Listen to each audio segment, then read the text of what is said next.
दूसरी शादी। आदि की शादी के लिए उसके मम्मी पापा रिया के घर जाते हैं। अरे कैसे कर दे शादी भाई साहब, आपका बेटा तो अभी कुछ करता ही नहीं है। सुना है आगे पढ़ाई करने के लिए शहर भी जा रहा है। तभी तो भाई साहब हम चाहते हैं कि शहर जाने से पहले इसकी शादी कर दे। और कमाने का क्या है, हर कोई तो पढ़ लिख कर कमाता ही है। हाँ हाँ, और गांव का सबसे बड़ा मकान और समृद्ध परिवार से है आदि। मुझे तो समझ में ही नहीं आता, इतनी जल्दी शादी। रिया भी अभी पढ़ रही है, इतनी अच्छी है वो पढ़ाई लिखाई में, कैसे शादी कर दूं। आप लोग थोड़ा समय दे। आदि के माता पिता घर चले जाते हैं, जहां आदि के पिता कहते हैं, अरे भाग्यवान, मुझे तो समझ ही नहीं आ रहा कि तू क्यों इतनी जल्दी आदि की शादी करवाना चाहती है। पढ़ लिख कर कमाई धमाई करने लायक हो जाए तो फिर कर देना शादी। अरे आप चुप रहिए।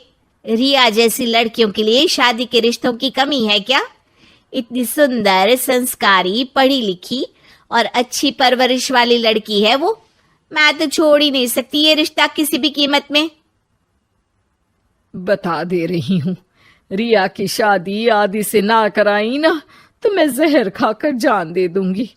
पूरे गांव में नाम है उन लोगों का, नौकर चाकर कितने लगे हैं उनके घर में।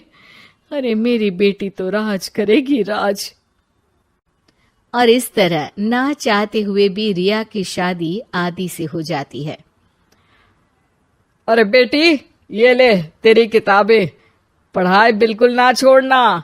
तू तो मेरी गर्व करने वाली बहू है, बड़ा नाम है तेरा गांव में। हाँ, आखिर पसंद किसने किया है रिया को आदि के लिए? आदि को गांव की रिया इतनी पसंद नहीं होती है। अरे यार, तू तो बड़ा लक्की निकला, रिया जैसी लड़की से तेरी शादी हो गई। अरे लक्की की क्या बात है, वो भी तो मेरे जैसे लड़के की बीवी बनकर किस्मत वाली बनी है ना।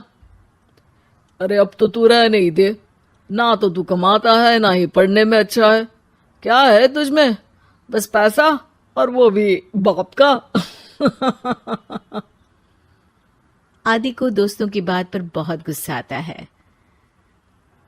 पिताजी, मैं शहर जाना चाहता हूँ आगे की पढ़ाई के लिए। अरे बेटा, लेकिन यहाँ की पढ़ाई तो पहले पूरी हो जाए। नहीं नहीं, अब मैं किसी भी हालत में शहर में ही रहकर पढ़ाई करूंगा।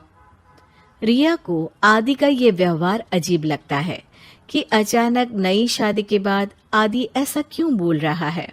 खैर, आदि पढ़ाई के लिए शहर चला जाता है और रिया गांव में रहकर सास ससुर की सेवा करती और बचे वक्त में पढ़ाई।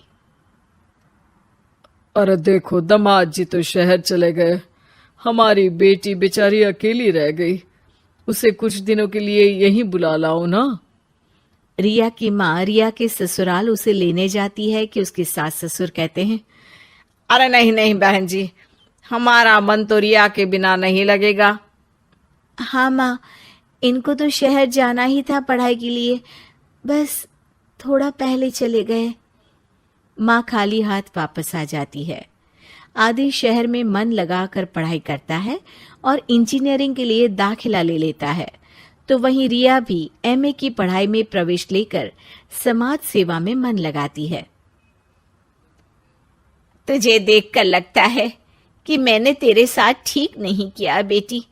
शादी तो करवा दी लेकिन पति का साथ नहीं मिला। अरे तो क्या हुआ, जैसे मैं अपने माँ पापा के साथ थी वैसे अब आप दोनों के साथ हूँ, है ना? सास खुश हो जाती है। अरे सुनो, बहू आदि लौट रहा है शहर से, वो कल आ जाएगा, तुम लोग तैयारी कर लो। रिया ये सुनकर खुश हो जाती है। वो सोच लेती है कि अब वो कुछ दिनों तक आदि के साथ क्वालिटी टाइम बिताएगी। लेकिन जब आदि घर आता है तो उसके साथ होती है एक शहर की लड़की जो जींस और टॉप में होती है। ये मेरी दोस्त है, मेरे साथ रहेगी। आदि उसे अपने मम्मी पापा से मिलवाता है लेकिन रिया से नहीं। रिया सबके लिए खाना लगाती है। अरे ये नौकरानी कितनी सुंदर है, खाना भी अच्छा बनाया है। अरे नहीं नहीं, ये नौकरानी नहीं, मेरी बहू यानी आदि की बीवी है। ये सुनकर लड़की शांत हो जाती है और आदि की तरफ देखने लगती है, फिर वहां से चली जाती है। अरे माँ, क्या जरूरत थी घर की कहानी बताने की? देखा, अब वो बुरा मान गई ना। वैसे भी मैं आप लोगों को बता देता हूं, मुझे रिया के साथ नहीं रहना। मैं शिवानी से प्यार करता हूं और उसी से शादी करूंगा। मैं रिया को छोड़ रहा हूं। आदि ये बोलकर उस लड़की के साथ शहर चला जाता है। रिया ये सब देखकर रोने लगती है, अपने कमरे में चली जाती है जहां सास ससुर उसके पीछे आते हैं। हमें माफ कर दे बेटा। वो दोनों उसके सामने हाथ जोड़ते हैं। आप लोग ऐसा क्यों बोल रहे हैं? ये तो मेरी किस्मत थी, पर अब मैंने सोचा है कि मैं भी आगे पढ़ाई करके आगे बढ़ूंगी। रिया पढ़ाई लिखाई करके पूरे जिले की कलेक्टर बनती है। आदि उसे छोड़कर शिवानी से शहर में ही शादी कर लेता है। फिर एक दिन रिया के ससुराल में, अरे बेटी रिया, तुझसे मिलने कोई आया है। कौन है माँ? हमें आपकी बहू के बारे में सब पता है। मैं आप लोगों से अपने बेटे के लिए आपकी बहू का हाथ मांगने आई हूं। रिया के सास ससुर और माता पिता ने मिलकर ये फैसला किया था कि वो रिया की शादी करवा देंगे। पूरे जिले में नाम कमा चुकी रिया की शादी उससे भी बड़े ओहदे के सिट से हो रही होती है कि शादी वाले दिन आदि भी वहां आ जाता है। अरे माँ, ये क्या हो रहा है? तेरी हिम्मत कैसे हुई घर में घुसने की? पूरे गांव में हम लोगों की नाक कटा अकेला छोड़ गया था एक लड़की के लिए, अब क्या लेने आया है? माँ, वो लड़की ठीक नहीं निकली। उसने मुझे धोखा दे दिया माँ। मैं रिया की कीमत समझ चुका हूँ। अरे इतने बड़े जिले की कलेक्टर है वो। मैं यहाँ नहीं था, फिर भी उसने आप लोगों का पूरा ध्यान रखा। बहुत लेट हो चुका है बेटा। रिया आज अपनी नई जिंदगी की शुरुआत करने जा रही है। अब उसे भी जीने का हक है। वो तेरी सुविधा से जिंदगी नहीं जी सकती।